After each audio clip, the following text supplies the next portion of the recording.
Hey guys, welcome to this Hoop Plus Fit video. I'm Scarlett and today I'm going to go through the basics of waist hooping. This is the core, the foundation of all fitness hooping, so it's really important to get this right. So we're going to go through some techniques, some troubleshooting, and get you waist hooping and working out.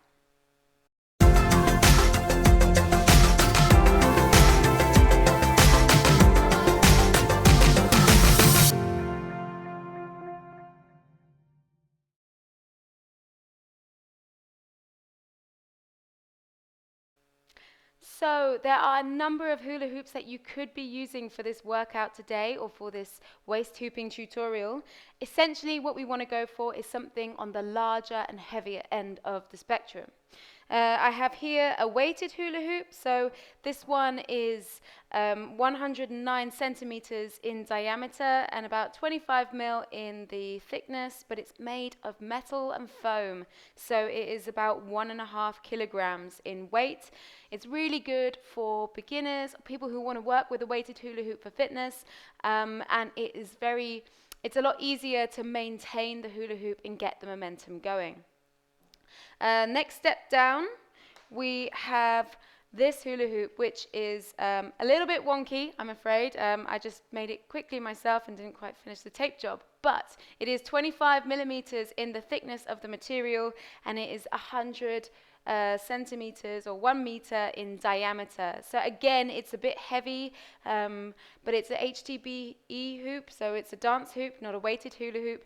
But this one is also great for your fitness workouts, and again is nice and heavy to keep the hoop and the momentum going.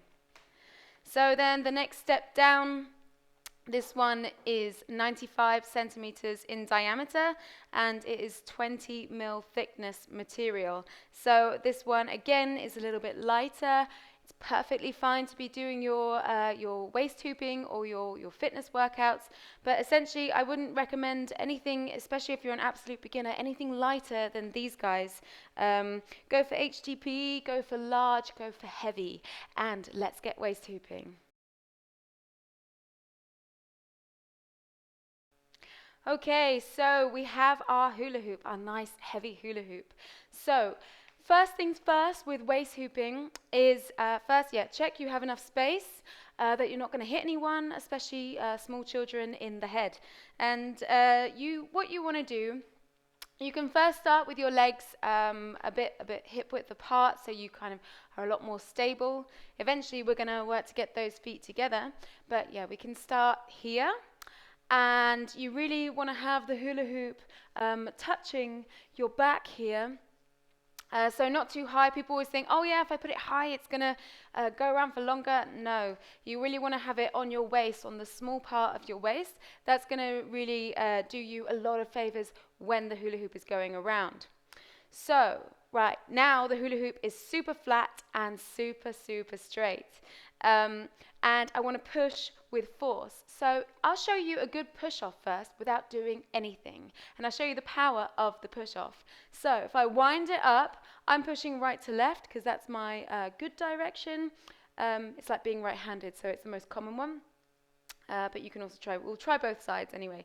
So you want to wind up the hula hoop and really push with force.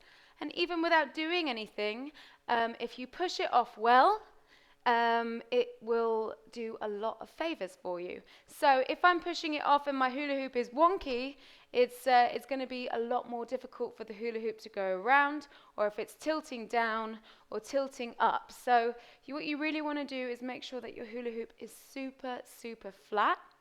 I like to wind up my hoop, and you see how I've kept my whole forearm in contact with the hula hoop. So I like to wind it up, holding it flat with my left hand, and at the last minute I let go with my left and push with my right, and then it will get the hula hoop spinning with a lot of force around the waist. So push off is very important. Then the next thing, so if we're really working for fitness, what we want to do is really work with the belly to push from the abdomen. And as you, even if you're just standing here, not without the hoop going around, but as you push, you can really feel your abs starting to engage as you're pushing forward. You can also push a bit more inside with your belly out. When the hoop is spinning around, essentially, when it gets to here is the moment that you push forward. Try not to think about it too much. There's always thinking about it too much doesn't help. But you can see I'm pushing front to back, really engaging my core as I push. Now, if this is a bit difficult, you can, and you really want to get the hula hoop going, you can try side to side. But you see here, the motion is now coming mostly from my hips. So I'm maintaining the hula hoop, but I'm not really getting a massive workout. So to really engage the abs, you want to go in a front to back kind of motion. Once that gets easier for you, you want to work on getting your feet together. Now we've reduced our kind of footprint, so it's slightly more difficult to balance, and you're engaging more muscles as you push with your hula hoop. You can see from the side.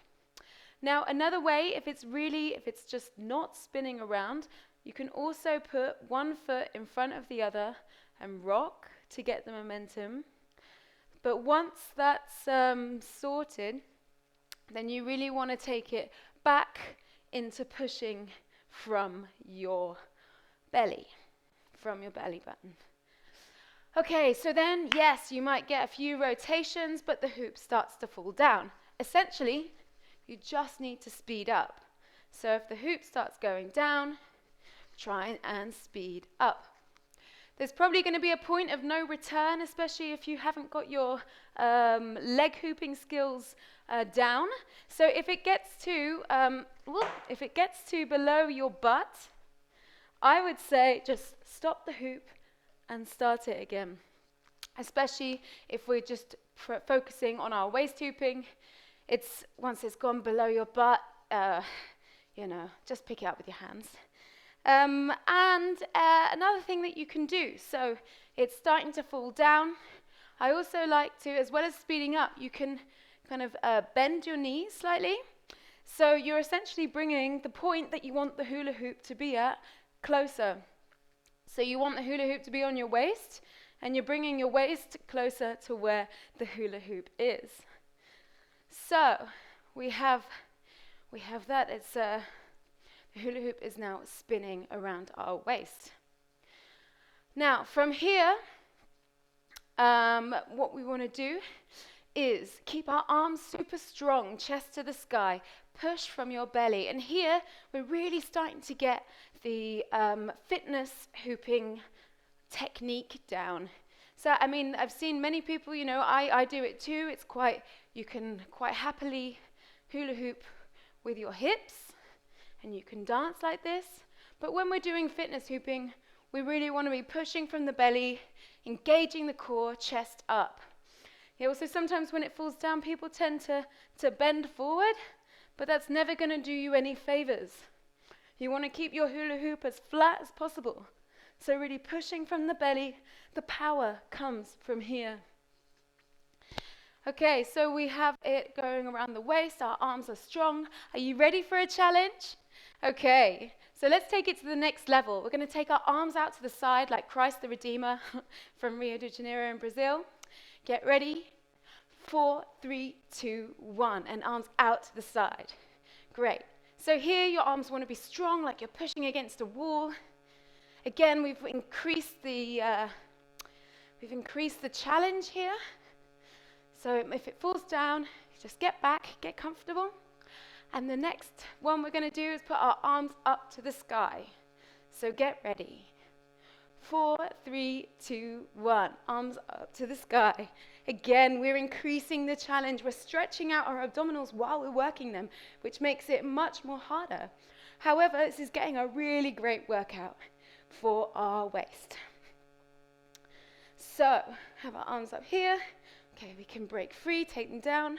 4, 3, 2, 1. Woo! Take them down. And then we can stop the hoop behind us. So, if our arms are up here, comes down and stops the hoop behind. And then You're not going to like me for this, but we need to try on the opposite side. It's super important with hula hooping that we're training all sides of our core, you know, everywhere, the whole way around. You can get really good on one side and then be kind of bad on the other side, and that basically means you haven't developed all the muscles around. So before we end this video, you must try it on your bad direction. So now I'm going to wind it up to the left and push with my left hand. And again, really push from the belly. Yeah, I hula hooped for quite a few years without training my bad side, and I just didn't know to do it. But if you start right from the beginning training both sides, you'll be like ambidextrous. So yeah, we want to work on getting our feet together, strong arms, chest to the sky. And again, if the hoop starts falling down here, same thing. You have to work, wiggle a little bit faster, maybe bend your knees, keep your chest to the sky. Okay, well, I hope you enjoyed that explanation of how to waist hoop, and I hope to see you soon.